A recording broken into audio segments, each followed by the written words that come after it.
Hello everyone, today in this video we will fight against the advanced character of our world around us, and this time I will try to reply on a question that many people ask themselves or ask their friends because they would like to know how the situation can develop. I mean, current situation in the Middle East. So, in general, I see three possibilities of the situation development. I will start from the least probable, but least probable doesn't mean that it's impossible. Least probable situation is that this conflict will last for few more weeks and two sides will find some agreement or in practice will be forced to make some agreement between themselves and maybe Israel will take some territory of Gaza, maybe Palestinians will get also some concessions on the cost of others, or maybe not, or maybe simply some superpowers will make some arrangement, like some geopolitical favors one to another, or great contracts to the huge companies. And this is the least probable but not impossible as of now scenario. Another scenario I envision is as follows: that superpowers will use this conflict, use and abuse it as a proxy war, and countries that are around, like Jordan, Egypt, Lebanon, will be to larger or to lesser extent involved in this conflict. And we know that these countries have many young men who will, due to the social arrangement of these societies, they will never get a woman and they are ready to die and meet these 72 hurises in which they believe they will get once they go to paradise. And once I heard a joke from my colleague: why do they believe that they will get 72 hurises, not 100?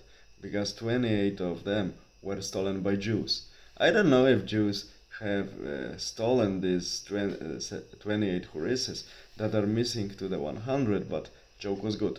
But coming back to the topic, I think that proxy war scenario that will last long, even last for years, that more and more countries around the Gaza Strip and Israel will be involved and will bleed out for the interest of superpowers from the east and west. It's also possible. Another scenario, which is, in my opinion, the most probable as of now, is that conflict will propagate and more countries will be involved. But even before that, many countries like we know Egypt, Jordan, Lebanon, especially Egypt, Jordan, and countries around, do not have stable governments. These are autocratic or dictatorial governments which not necessarily have solid support among the societies. Because we see that, for instance, Jordanian and Egyptian government officially, if not support, then these governments do not condemn the action of Israel, but they cannot say it loudly because the population is really blindly supporting Palestinian case.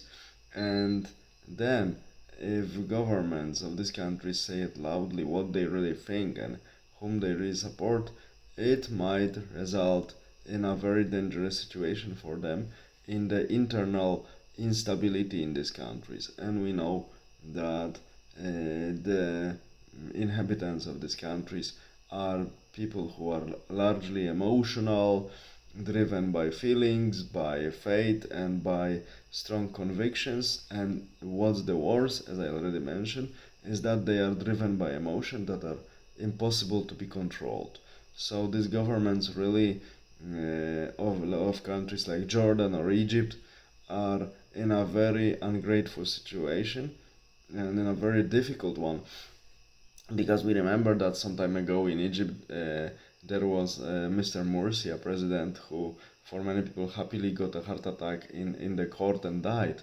And he was the guy who was connected closely to the Muslim Brotherhood. What's Muslim Brotherhood? Some people call it Islamic Masonry, but maybe this comparison can work, but in my opinion it's something more, because this is a movement in which some guys who created this movement decades ago simplified some rules of the Islamic religion, and they simply are recruiting their people from the social groups which are unhappy with current setup, and they promise them, of course, paradise when they join them, and will fight for pure version of their faith.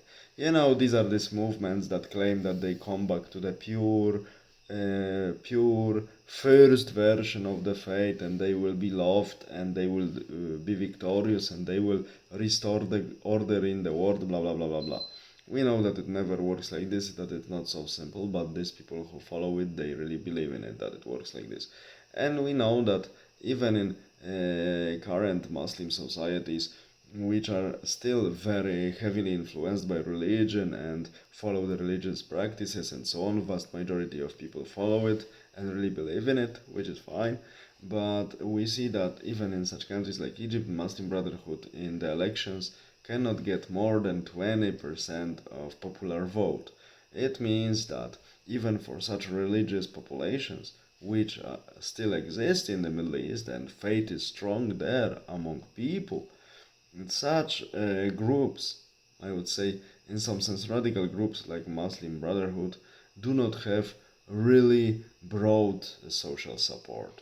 That's why such groups will always have their chance to have their 5 minutes in the geopolitical history only in the times of turmoil. And now the turmoil is quite quickly spreading in the Middle East. So what will happen? I don't know, but I presented to you 3 scenarios, and I think scenario 2 or 3, so that more and more countries will be involved, and big powers will make their business fighting proxy wars. It's very probable. This is the second one.